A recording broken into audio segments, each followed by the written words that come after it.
నమస్తే. ప్రస్తుతం మనతో పాటు ప్రముఖ డైరెక్టర్ అలాగే సినీ రాజకీయ విశ్లేషకులు గీతా కృష్ణ ఉన్నారు. ఆయనతో మాట్లాడదాం. Hi sir. Hi sir. Pawan Kalyan ని అంటే కావాలనే టార్గెట్ చేస్తున్నారని కొంతమంది అంటున్నారు. కానీ కావాలనే హిందూ మతాన్ని ముందుకు తీసుకెళ్తున్న వ్యక్తిలాగా, అంటే సనాతన ధర్మం ఈయననే తీసుకొచ్చినట్టు, అసలు ముందు ఎవరికి తెలియనట్టు సనాతన ధర్మం ఇంత మాట్లాడుతున్నాడు ఎందుకు అని చెప్పేసి కూడా చాలా మంది విమర్శిస్తున్నారు. మీరేమంటారు సార్? యాక్చువల్గా పవన్ కళ్యాణ్ వాళ్ళ ఇంట్లో పెద్ద దేవుడి మీద నమ్మకం లేదన్నట్టుగా ముందు రకరకాల చాలాసార్లు చెప్పుకున్నారు, అందరూ చెప్పేశారు.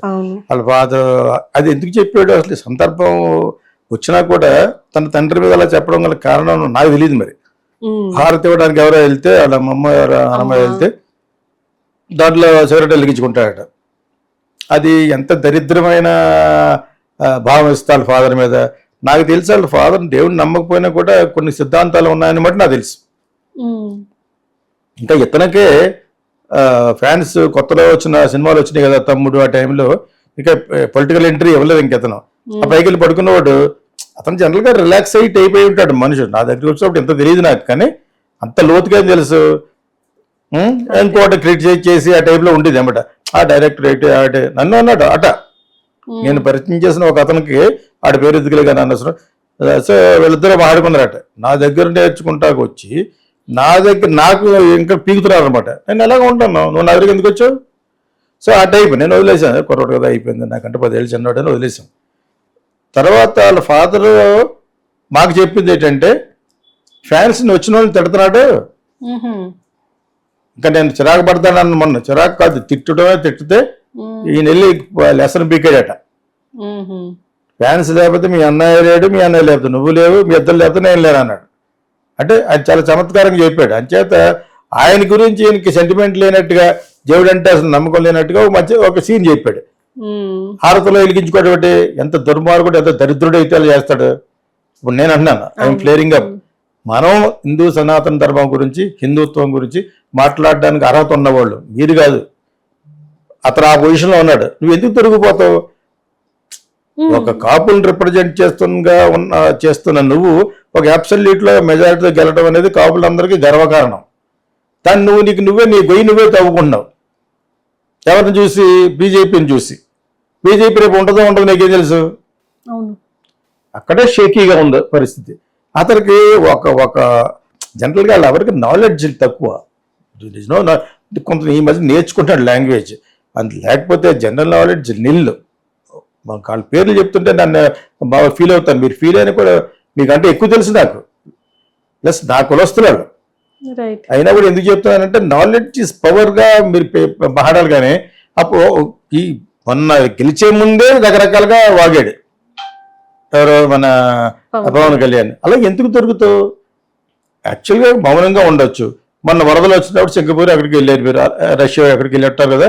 అలా మౌనంగా ఉండి నేను ఎలా కొన్ని ఆటల గురించి వెళ్ళాను, నేను వచ్చినా కూడా ఫ్యాన్స్ని కంట్రోల్ చేయలేదు. ఏమిటి జనాలు సాగు బతుకులు ఎడుతుంటే నీ దగ్గర ఫ్యాన్స్ వస్తారా? నాన్ సెన్స్ అది. ఇటువంటి పెద్ద పిక్చర్ ఇవ్వడం అనేది నేను ఇప్పటివరకు ఎందుకు మాట్లాడలేదంటే, నువ్వు సనాతన ధర్మం గురించి మాట్లాడే అర్హత లేదని కొంతమంది అన్నారు. అదేం తప్పది. సనాతన ధర్మం గురించి మాట్లాడే హక్కు నాన్ హిందూస్ కూడా ఉంది. హిందుత్వం చాలా గొప్పది అని ఒక క్రిస్టియన్ కూడా అన్నాడు. హిందూ మతం అంతటి ఏన్షియంట్ అసలు లేదని ప్రపంచంలో చాలా పెద్ద పెద్ద మేధావులు అన్నారు. అంటే వాళ్ళు హిందువులే ఉండకని అవసరం లేదు. ఆ విధంగా అతనికి రైట్ ఉంది. సనాతన ధర్మం గురించి మాట్లాడే రైట్ బాగా వినాలి అతను కూడా, పవన్ కళ్యాణ్ కూడా. You have all the right to speak, కానీ you should not have spoken like that. మీ ఫాదర్ గురించి కానీ మీ గురించి కానీ ఇలా మాట్లాడకూడదు. అసలు నీకు కూడా అటువంటి సెంటిమెంట్ లేని మూలనే maybe you would have married so many people అని కూడా ఎవరో అంటున్నారు. నువ్వు వచ్చి సనాతన ధర్మం గురించి మాట్లాడడం ఏంటి అన్నారు. అది పొరపాటు. సనాతన ధర్మం గురించి మాట్లాడాలంటే నువ్వు హిందువే ఉన్న అవసరం లేదు. దాని యొక్క హిందుత్వం గొప్పతనం మాట్లాడాలంటే హిందువే ఉండ అవసరం లేదు. జీసస్ క్రైస్ట్ గురించి బాగా మాట్లాడాలంటే క్రిస్టియన్ అయితే ఉన్న అవసరం లేదు కదా. జీసస్ క్రైస్ట్ చూడగానే ఏటి ఎందుకు వస్తుంది మనకి? సిలువ వేస్తారా? అంచేత ఎవరైనా మాట్లాడచ్చు. నీకు ఏం అధికారం ఉందని అంటానికి లేదు. కాకపోతే ఇక్కడ ఈ సెంటిమెంట్ నీ పెట్టింది ఎవరు? రోజుకో మాటలు మాట్లాడే చంద్రబాబు నాయుడు.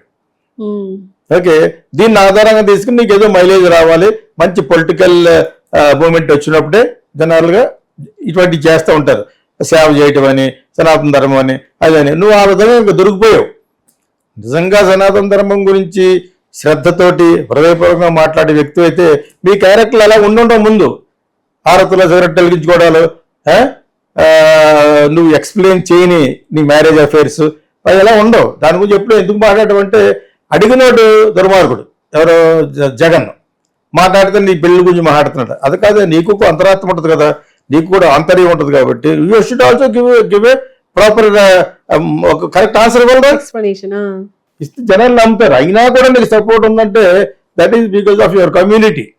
నీ కమ్యూనిటీలో ఇంకెవరు లేక నీకు సపోర్ట్ చేయాలని పెట్టుకుని హృదయపూర్వకంగా ఈసారి చేశారు, బాగా చేశారు. అంతకుముందు ఎందుకు చేయలేదు 10 సంవత్సరాలు అంటే వాళ్ళు ఇంకా ఆలోచించుకున్నారు. వాళ్ళ అన్నయ్యలాగే పార్టీలో వేరే కలిపేస్తాడరా అని అప్పుడు అవ్వలేదు. కానీ 10 సంవత్సరాల్లోనే ఇతని యొక్క పాలన యొక్క దుర్మార్గత బయట పడిపోవడంతో జగన్ బ్యాట్ వల్ల గెలిచారు, అబ్సల్యూట్ గా గెలిచారు. అంటే దాంట్లో ఏమన్నా కుట్ర ఉందో లేదు, నేను ఇప్పటి వరకు కూడా నాకు కూడా పూర్తి నమ్మకం లేదు. అబ్సల్యూట్ గా గెలవడం ఇంపాసిబుల్. అది అదేవిధంగా చంద్రబాబు నాయుడుకి అన్ని సీట్లు వచ్చేయడం అనేది ఇంపాసిబుల్. అర్థమైనప్పుడు మీకు. సో ఇవి అందరికీ తెలిసిన నిజాలు. ఇప్పుడు ఏం చేయలేము కాబట్టి మోడీ గారు కూడా ఎందుకు ఏం చేయలేడు, ఏదో విధంగా అక్కడ ఉన్న పడిపోతున్న ఆ గవర్నమెంట్కి ఈయన బీహార్ చీఫ్ మినిస్టర్ కాపాడారు కాబట్టి నితీష్ కుమార్ చంద్రబాబు నాయుడు. అక్కడ కూడా వాళ్ళకి వాయిస్ లేదు. ఓ పక్కన రాహుల్ గాంధీ పెరిగిపోతున్నాడు. మనం ఎన్ని ఎందుకు మాట్లాడుకోవాలి? జనరల్గా మన పరిస్థితి ఏంటి, ఆ పక్క రాష్ట్రం పరిస్థితి ఏంటి, తర్వాత నేషనల్ గవర్నమెంట్ పరిస్థితి ఏంటి, అంతే కదా. ఈ మూడు కూడా తెలియకుండా మనం బతికేస్తున్నాం అంటే అది చాలా వేస్ట్ అది life. You should know what is happening in centre, what is happening in neighbouring స్టేట్లో.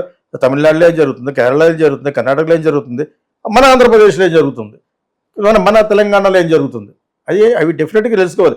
ఇతను మాట్లాడే మాటలకి పొంతనం లేదని చెప్పేసి, ఎందుకు ఎవ్రీథింగ్ ఈజ్ రికార్డెడ్ కాబట్టి సోషల్ మీడియా నువ్వు అన్న మాటల్లో కొడితే వచ్చేస్తాయి.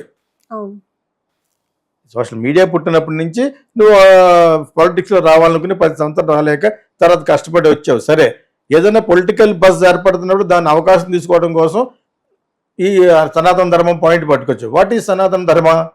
First you should tell that. నాకు అర్థమైంది ఇదని నువ్వు చెప్పాలి. ఓకే, సనాతన ధర్మ ఒక లడ్డులో ఉందా, మిగతా అడ్డులో లేవా? అన్యమతస్తులు ఉద్యోగంలో పెట్టకూడదనేది లేదా? అది ఎందుకు ఆర్డర్? వాళ్ళ ఓట్లు పోకూడదు. యాక్చువల్గా జగన్ని వెళ్ళొద్దని అధికారం ఎందుకు లేదంటే దానికి వచ్చిన చట్టం ఉంది, ఓకేనా. కానీ నేనేమన్నానంటే జగనే కాదు, ఎవరూ వెళ్ళకూడదు. అన్యమతస్తులు వెళ్ళొచ్చు, దర్శనానికి వెళ్ళొచ్చు. ఎప్పుడు ఒక సెపరేట్ ఎంట్రీ పెట్టాలి. ఎవరి జేబులో బాగుంది ఏం దేశం మనకి, ఆ చెకింగ్ కూడా బాగా జరగదు అక్కడ. అక్కడ హిందువుల్ని చెక్ చేయాలి, క్రైస్తవుల్ని, మహోదీయుల్ని అందరూ కూడా సెపరేట్గా పెట్టాలన్నాను. ఆ సెపరేషన్ ఎందుకంటే ఉండాలి, పరిస్థితి బాగోలేదు, దేశంలో పరిస్థితి బాగోలేదు కాబట్టి అది ఉండాలంటున్నాను. సో నువ్వు వాటి గురించి ప్రాక్టికల్గా మాట్లాడాలి. కానీ ఒకసారి సెగోవెరా అంటావు. What is Che Guevara's ideology? Tell me, చెప్పండి. నువ్వు ఒకసారి మాట్లాడితే జగన్ మీద దుమ్మెత్తిపోయటం అనేది నాట్ కరెక్ట్. అది ఆల్రెడీ చచ్చిన పావం, ఫినిష్డ్. మీరు దాని గురించి మాట్లాడటం మీకేం వస్తుంది? మీకు పేరు వస్తానా? గెలిచే వరకు అబద్ధాలు ఆడి గెలిచారు. మీకు అతను కూడా మంచోడు కాదు కాబట్టి అతను నిర్వీర్యం చేసి మీరు గెలిచారు. మీరు నిజంగా బాగా గెలిచే ఉద్దేశం ఉంటే 10 సంవత్సరాలు ఎందుకు వెళ్ళలేదు? అదేవిధంగా చంద్రబాబు నాయుడు 23 సీట్లు ఎందుకు వచ్చినాయి? చరిత్రను మర్చిపోకూడదు. వెనక్కి చూసుకుంటే అన్నీ కనపడుతూ ఉంటాయి. సో అవి మర్చిపోకుండా ఇప్పుడు ఏదేదో మాట్లాడేస్తాడు. చాలా అసహ్యంగా ఉంది. అతను అదేదో డ్రెస్ వేసుకుని మాట్లాడతాడు కదా, మాట్లాడుతుంటే ఎలాగనిపిస్తుంది అంటే వాట్ ఈజ్ ఈ ట్రైంగ్ టు టెల్? హిపోక్రసీలా ఉంది. హైయెస్ట్ రేట్ ఆఫ్ హిపోక్రసీ ఇప్పుడు ఎవరంటే మన రాష్ట్రంలో పవన్ కళ్యాణే. నువ్వు ఇప్పటికైనా కరెక్ట్గా ఒక ప్రెస్ మీట్ పెట్టి నేను మా ఫాదర్ గురించి వాళ్ళ గురించి మాట్లాడడం కరెక్టే. ప్రతి మనిషిలోనూ ఒక చేంజ్ ఉంటుంది. నేను చేంజ్ ఏం చెప్పిపోని. వెబ్ సిరీస్లో ఒక రూల్ ఒకటి ఉంటుంది. మీకు చాలామంది సినిమా వాళ్ళ గురించి చెప్తున్నాను. వెబ్ సిరీస్లో 10 ఎపిసోడ్లు ఉన్నాయనుకో, ఫస్ట్ ఎపిసోడ్లో నువ్వు చాలా మంచి అబ్బాయి, 3rd ఎపిసోడ్ కల్లా నువ్వు విలన్గా మారిపోతావు. విలన్గానో ఇంకొక వేరేగా మారుతావు. ఎందుకంటే దాని క్యారెక్టర్ ఆర్క్ అంటారు. ఫర్ ఆల్ ఫిల్మ్ మేకర్ చాలామంది తెలియదు ఈ విషయం. ఓకే, క్యారెక్టర్ ఆర్క్ అంటే ఏంటి? ARCH. లాస్ట్కి వచ్చేటప్పటికి ఫస్ట్ ఉన్న క్యారెక్టర్లు మారుతూ ఉంటాయి. వాళ్ళ యొక్క దృక్పథాలు, యాటిట్యూడ్లు మారుతూ ఉంటాయి. ఆ విధంగా నువ్వు క్యారెక్టర్ ఆర్క్లకి చెప్పొచ్చు. నువ్వు నేను అలాగన్నాను, నన్ను నేను తెలుసుకున్నాను, నేను చాలా చాలా పుస్తకాలు చదువుకున్న తర్వాత మీరు అనుకున్నట్టు 2 లక్షల పుస్తకాలు కాదు, నేను 2 లక్షల రూపాయల పుస్తకాలు అన్నాను తప్పితే 2 లక్షలు కాదు అని ఇటువంటి అన్ని క్లారిటీ ఇచ్చేసుకోవాలి. ఇచ్చేసుకుని ఇప్పుడు నేర్చుకున్నాను. నాకు ఒక 2-3 గురువులు నాకు ఎక్స్ప్లెయిన్ చేశారు. అసలు పాలిటిక్స్లో వెళ్ళినప్పుడు నువ్వు ఏమేమి చేయగలవు అని చెప్పేసి నేను అతనికి ఐడియా ఇస్తాను. అలా చెప్పిన రోజున నువ్వు క్లీన్ అయిపోతావు. మనల్ని మనం క్లీన్సింగ్ చేసుకోవాలి. రూమ్ కట్టుకుంటా చేస్తావా, లైజన్ వేస్తావా, ఆ విధంగా మనం కూడా ఒక ఇది should కమ్అట్ with a clean mind. నువ్వు నిజంగా నిబద్ధతతో ఉంటే అక్కడ ఒక మాట అంటావు, ఇప్పుడు ఒక మాట్లాడు పెద్ద పెద్ద షేక్ అయిపోతుంది. But what are you talking అంటే సనాతన ధర్మం గురించి వినేవాళ్ళు ఎవరికి తెలియదనా? నువ్వు మాట్లాడిన మాటలు ఎవరికి తెలియదనా? నీ గురించి చెప్తున్నాను. అది ఐ డోంట్ కేర్. నాకు స్టేట్ గవర్నమెంట్ ఎవరో ఏం చేయని అవసరం లేదు. ఓకేనా? With my ideology I will make it and I can even I'm making a very big project on India.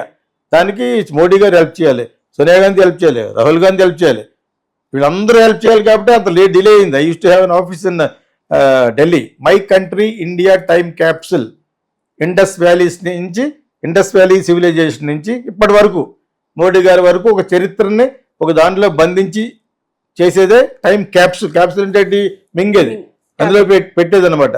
అది చేయాలని పూనుకున్నాను. నా చచ్చిపోతే చేయగలను చేయలేని తెలియదు, కానీ అది చేయడానికి 150 కోట్లు 200 కోట్లు కావాలి. అన్ని స్టేట్ల గురించి చేయాలి. మొత్తం 75 గంటల సినిమా అది. నా గురించి చాలా మంది తెలిసిన వాళ్ళు తెలుసు ఆ విషయాన్ని. ఓకే, నేను కూడా చాలా నేర్చుకున్నాను. నేను హిస్టరీ స్టూడెంట్ని Madras Christian college. Okay, Romila Thapar కాంచి మొత్తం ఇండియన్ హిస్టరీ, రష్యన్ హిస్టరీ అంతా చదివాను. స్టిల్ నాకంటే మంచి మంచి హిస్టోరియన్స్ ఉన్నారు. నాకంటే 100 రెట్లు బాగా తెలిసి ఉండే వాళ్ళందరూ నేను ఇప్పుడు కొనుక్కోవాలి, హైర్ చేయాలి. ఎవ్రీ స్టేట్ ఎప్పుడు అవతరించిందో ఇప్పటి వరకు తీయగలగాలి. నేర్చుకోవడం తప్పే ఉంది, ఆ విధంగా నేర్చుకో. అంతేగాని ఏదో మాట్లాడేస్తున్నట్టుగా అనిపిస్తుంది. What are you talking? ఎవరెవరు ఏ ట్వీట్ చేస్తారో ఆ ట్వీట్ యొక్క అర్థం కూడా నీకు సరిగ్గా చెప్పట్లేదు. నీకు తెలియదంటే మళ్ళీ కోపం వస్తుంది కాబట్టి అలా అంటది తప్పితే ఆ ట్వీట్ ప్రకాష్ రాజ్ ట్వీట్లో అర్థం ఏంటి? వాడు ఎవడో తమిళ్లో బచ్చగాడు ఎవడో ఒక ఆర్టిస్ట్ ఉన్నాడు కార్తీ, వాడు అన్న దాంట్లో ఏదో సరదా అన్నాడు, కావాలా పేరు ఎత్తి పోగొట్టుకుంటాడు. కానీ ఆడికి గుర్తుండాలి ఈ టైంలో పవన్ కళ్యాణ్ అంటే నా సినిమాకి దెబ్బ వస్తుంది. అలాగే ఏమి రాలేదు, ఆ సినిమా బాగుందట యాక్చువల్గా ప్రస్తుతానికి, రివ్యూ ఇస్ గుడ్. సో దీన్ని ఉపయోగించుకుని అక్కడ శ్రీమాన్ అన్న ఒక పొలిటీషియన్, అతను కొంచెం ఇలా రెబల్లా మాట్లాడుతూ ఉంటాడు. అతను కూడా చాలా బాగా మాట్లాడాడు. ఈ కార్తీయాళ్ళు మాట్లాడి మళ్ళీ క్షమాపణ ఎందుకు కోరాడు అని తమిళన్స్ గెడుతూ ఉంటారు అనమాట.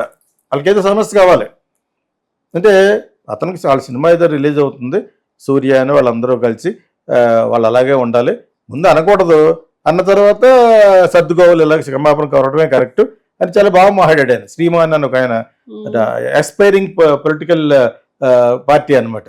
ఓకేనా? సో ఇవన్నీ కూడా ఒకేసారి ఎందుకు చెప్పానంటే నువ్వు ఎందుకు తావిస్తున్నావు వీళ్ళందరికీ. ప్రకాష్ రాజ్ మాట మీద మాటి రేపొద్దున తొండం బుదిరి ఊసరవులు అయిపోయి నువ్వు బ్యాడ్ అయిపోతావు. ప్రకాష్ రాజ్ హీరో అయిపోతాడు ఇప్పుడు. చెప్పలేదు అది ఎవడ తమ్ములని పెట్టాడు, నువ్వు పవన్ అంటే నువ్వు పవన్ కళ్యాణ్ లేదు, నేను ప్రకాష్ రాజ్. అంత అవసరం నువ్వు 100 కోట్లు తీసుకుంటావు, అతను 1 కోటి రూపాయలు తీసుకుంటావు సినిమాకి. అదే నీకంటే 100 రెట్లు తక్కువ రెమ్యునరేషన్లో. నువ్వు ఎందుకు వాళ్ళకి అవకాశం ఇస్తావు? ఇగ్నోరెన్స్ అనేది ఎవరైనా ఇగ్నోర్ చేసావు అనుకో అసలు నువ్వు ఇంకా పైకి వచ్చేస్తావు. నువ్వు మాట్లాడే సనాతన ధర్మం గురించి నాకు కూడా రైట్ ఉంది, అది నీకు కూడా రైట్ ఉందని నువ్వు మాట్లాడేటప్పుడు ఒక ప్రిపేర్ చేసుకురా. నేను అంతకుముందు ఇవన్నీ ఎందుకు చెప్పానంటే అది మా ఫాదర్ క్యారెక్టర్, నా క్యారెక్టర్ ఏం కాదు కదా, అది మా అన్నయ్య క్యారెక్టర్, ఇది నాగబాబు క్యారెక్టర్. నా క్యారెక్టర్ నేర్చుకునే తత్వం ఉంది, ఇప్పుడు నేర్చుకున్నాను, మారాను. సో వెంకటేశ్వర స్వామికి ఏం జరిగినా కూడా నేను తట్టుకోలేను. ఎక్కడికి వెళ్ళిపోయి ఉండదు, ఎక్కడికో వెళ్ళిపోయి ఉండేవాడు. నేను నీ మంచి కోసం చేస్తున్నాను. ఎవరన్నా ఇంత విపులీకరించి చెప్పకపోతే నా ఓన్ ఛానల్ మీద వాళ్ళు జనసేన వాళ్ళు కంప్లైంట్ చేసేవారు. సంవత్సరం వరకు మానిటైజేషన్ అవ్వలేదు అది. అయినా డోంట్ కేర్ అండి, డబ్బుల కోసం పెట్టలేదు ఛానల్. నా యొక్క వాయిస్ వినిపించడం కోసం ఫైర్ బ్రాండ్ అని పెట్టాం. అది పక్కన పెట్టి ఇండియన్ ఫైర్ బ్రాండ్ అని పెట్టిన 3వ రోజుకి అది ఓకే అయింది, అది మానిటైజేషన్ అయిపోయింది. నిజంగా మానిటైజేషన్ అయిపోయి ఆ డబ్బులు సంపాదించుకుందా నా ఉద్దేశం లేదు నాకు. బట్ స్టిల్ వాళ్ళు సరిగ్గా అర్థం చేసుకోవాలి. నా వీడియోనే సరిగ్గా అర్థం చేసుకోలేపారు మీరు. అండ్ ప్రకాష్ రాజ్ చెప్పింది ఎలాగ అర్థమైంది నీకు? You did not say anything. Either నీకు ఇంగ్లీష్ అనే రాదేమో, వాళ్ళు మాట్లాడే మాటకి అర్థం అనేది తెలిసి ఉన్నాడు. నేను ఇలా ఎందుకు అంటానంటే వాట్ ఆర్ యూ టాకింగ్, ఒడిగిపోతున్నావు, what are you talking, not correct. అది ఎందుకంటే నీకు ఇంకా చాలా బ్రైట్ ఫ్యూచర్ ఉందని నేను అనుకున్నాను. అబ్సల్యూట్గా మొత్తం 21 సీట్లు గెలిచినప్పుడు నెక్స్ట్ అతను సీఎం అవ్వాలి, అవుతాడు ఇంతకాలం కష్టపడినందుకు అని అనుకున్నా. కానీ ఆ అభ్యుదయ భావాలు కనపట్లేదే, ఆ భావాలు కనపట్లేదు. ఏదో ఎమోషనల్గా మాట్లాడేస్తున్నాం. దీన్ని ఎవరు అడ్వాంటేజ్ తీసుకుంటారు అది కూడా చెప్పేస్తాను ఫ్యూచర్లోను. ఏమీ మాట్లాడకుండా సైలెంట్గా చేసుకుని పోయి ఆ రెడ్ బుక్ ఓనరు బెనిఫిట్ అవుతాడు. రెడ్ బుక్ ఏమంటే ఎవరు? ఎక్స్ పప్పు కదా, లోకేష్. ఆయనకేముంది, ఆయన టైం అయిపోయింది, మూడు సార్లు చేసాడు ఆయన. ఇటు ఫిట్టింగ్ పెట్టి వెళ్ళిపోతాడు ఆయన. ఓకే, అంచేత ఇప్పుడు చంద్రబాబు నాయుడు గారు వాళ్ళ అబ్బాయి ఫ్యూచర్ చూసి వెళ్ళిపోతాడు. ఇంకా ఆయన ఇంకో 10 సంవత్సరాలు చేశాడు కదా, చేసినా కూడా ఈయనకి మోడీ గారు కూడా ఒక ఏజ్ వచ్చేసింది. They are not eligible to stand contest in elections యాక్చువల్గా అయితేనే. మోడీ గారు తప్పుకోవాలి. మీకు అర్థమైంది మీకు. కాకపోతే మోడీ గారు is keeping that respect in other countries. ఆ ఒక్క దాని గురించి ఆ గ్లామర్ ఉంది ఆయనకి. ప్రపంచంలో చాలా దేశాల్లో ఈయనకి మంచి గ్లామర్ ఉంది. అట్లీస్ట్ దానికోసం ఇంకోసారి చేయొచ్చని అనుకుంటాం. అది తప్పితే మన దేశం యొక్క పరిస్థితి కూడా బాగుండాలి, మన రాష్ట్ర పరిస్థితి కూడా బాగుండాలి, తెలంగాణ కూడా తెలుగు వాళ్ళదే కాబట్టి ఆ రాష్ట్రం కూడా బాగుండాలి అని నేను మాట్లాడతాను. ఇంతకు మించి ఏముంటుంది? What is there enmity to with all these people? Pawan కళ్యాణ్కి ఎస్పెషల్లీ చెప్పడం గల కారణం పెడితే ఎప్పుడో ఒకసారి వాళ్ళ నా దగ్గర వచ్చాడు కాబట్టి, చిరంజీవి బ్రదర్ కాబట్టి వాళ్ళకి కొంచెం లెస్ నాలెడ్జ్, దాన్ని పెంపించుకోవాలి. You have to improve it. నేను అంటాం కాదు, యూ ఓన్లీ స్టడీడ్ ఇంటర్మీడియట్. ఆయన సీఏ చదివినా కూడా ఆయన మాటలు కూడా పెద్ద స్ట్రాంగ్గా ఉండవు, కొద్దిగా ఫికల్ మైండెడ్గా ఉంటాయి నాగబాబు. అంటే ఓవరాల్గా ఏమనుకుంటాం, you people are not very knowledgeable అనుకునేవాడిని నేను. దాన్ని మీరు పెంపొందించుకోవచ్చు, అలా ఉండిపోదు కదా. నాలెడ్జ్ 2 రకాలు, భయభక్తి వస్తూ ఉంటుంది తల్లిదండ్రుల ద్వారాను, నువ్వు పెరిగిన పెంపకం ద్వారా వస్తూ ఉంటుంది. అది కాకుండా 2వ రకం నాలెడ్జ్ ఏంటంటే ఎక్వైర్డ్ అంటారు. Acquired knowledge, you must acquire. అన్నిట్లోనూ నాకు ఎలా మాట్లాడగలం అని ఎవడో అడిగితే ఐ ఎక్వైర్డ్. లేదు, నాకు సినిమా అంటే బాగా ఇష్టం, ప్రపంచంలో ఏ సినిమా గురించి మాట్లాడగలను, అన్నీ నేర్పగలను. Okay, and at the same time మిగతావి కొన్ని ఉన్నాయి కదా, ఇంటర్నేషనల్ పాలిటిక్స్ చూస్తాను, ఇంటర్నేషనల్ మోడర్న్ మిస్టరీస్, మనం నమ్మలేని నిజాలు చూస్తాను. అదే కోకిల, అర్థమైందా? అవన్నీ కూడా నాకు ఇంట్రెస్ట్. ఎలా తెలుసుకోవాలి? Learning is a super power, knowledge is a power. నేను అలా నేర్చుకోవాలి తప్పితే నువ్వు ఏదో మాట్లాడేసి ఏదో డ్రెస్ చేసేసుకుని కొంచెం తుడిచేసి, మోడీ గారు చేశాడు ఆ తుడిచిన దానికి ఎప్పుడు ఏమన్నా రామ్ టెంపుల్ కట్టాడు, అక్కడ గెలిచాడు ఆయన. ఎంత జోక్ అంటే వీళ్ళు ఎక్కడైతే హిందుత్వాన్ని పెట్టారో అక్కడే వీళ్ళకి ఓట్లు తక్కువ వచ్చినాయి. దట్ ప్రూవ్స్ ఓటు వేసేవాడు తిరుగు తక్కువవాడు కాదు ఈ రోజున. ఎవ్రీబడి ఈజ్ వాచింగ్ అని చెప్పి ఇప్పుడు నువ్వు అనవసరంగా బ్యాడ్ అయిపోతున్నావు. You are talking something nonsense. Not Sanatana ధర్మం గురించి ఎత్తుకున్నాడు స్టాలిన్ కొడుకు. వాళ్ళ పార్టీ ఉంది కాబట్టి ఈ రోజు నిన్న అతన్ని ఉప ముఖ్యమంత్రి చేశారు. అది తప్పనే వస్తుంది, మొత్తం అన్ని పార్టీలకి కోపం వచ్చేసింది. నిన్న కాక మొన్న వచ్చిన కుర్రోడేడు వీడికి ఎలాగ ఇవ్వడం, ఒక పక్కన యాక్టర్ వాళ్ళ ఫాదర్ ఉప ముఖ్యమంత్రి చేశారు అతను, ఉదయనిధి స్టాలిన్. సో అతను మాట్లాడాడు సనాతన ధర్మం గురించి. నీకేం హక్కు ఉంది? నీకు అసలు సనాతన ధర్మం అంటే తెలియదు ఆడికి. ఇప్పుడు ఆడు మాట్లాడాడు కదా, నువ్వు మాట్లాడావు అనుకో, అంటే మీ ఇద్దరికి ఏం తెలియదు అని తెలుసుకుని మాట్లాడాలి. తెలుసుకుని మాట్లాడి సందర్భం ఒకటి ఏడ్చింది, ఆ సందర్భం ఉండాలి తప్పితే. ఇప్పుడు మోడీ గారు మాట్లాడారు అనుకో, ఆయన హిందుత్వంలోంచి వచ్చాడు ఆర్ఎస్ఎస్ నుంచి, ఆయన మాట్లాడచ్చు. నువ్వు మాట్లాడటం తప్పట్లేదు. Know everything and speak. You must know fully about Sanatana Dharma. ఆ మాట్లాడేవాడి యొక్క చరిత్ర అంతకుముందు పోలేదు. మీ ఫాదర్ ఆరతులు సిగరెట్ వెలిగించుకుని మీ అమ్మాయి ఇలా చేసి తప్పటిగా చెప్తా ఇవన్నీ కాదు. నేను మారాను, నేను నేర్చుకున్నాను. ఆ హిందుత్వంలో ఉన్న మాధుర్యాన్ని, ఆ గొప్పతనాన్ని, ఇంత పురాతనమైన ఈ హిందూ సంస్కారం యొక్క గొప్పతనాన్ని నేర్చుకుని నాకు ఇప్పుడు నా హృదయం కరిగిపోతుంది. జగన్ లాంటి వాటి ఇలాగ లడ్డూ లేదు కలిపాడు, అప్పుడు మాట్లాడవచ్చు. అందుకని ఊరుకునే సంధానం ధర్మం గురించి మాట్లాడితే ఉదయనిధి స్టాలిన్ వచ్చాడు. Udhayanidhi Stalin they don't believe in God. In fact Udhayanidhi Stalin వాళ్ళ అమ్మ రోజు టెంపుల్కి వెళ్తుంది, స్టాలిన్ గారి వైఫ్. అర్థమైందా? అదంతా ఈ పార్టీ గురించి చేస్తూ ఉంటాడు.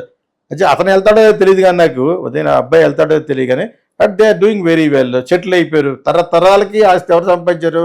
వాళ్ళ తాత సంపాదించాడు, కరుణానిధి. అది ఈయన వీళ్ళ పెద్ద అనుకో ఉంటాడు మధురైలో, కరుణానిధి గారి పెద్ద అబ్బాయి. అతను మెడ్రాస్లో సెటిల్ అవ్వలేదు కాబట్టి అక్కడ అతను కింగ్. మధురైలో పెద్ద రౌడీ, పెద్ద కింగ్ అని అతను.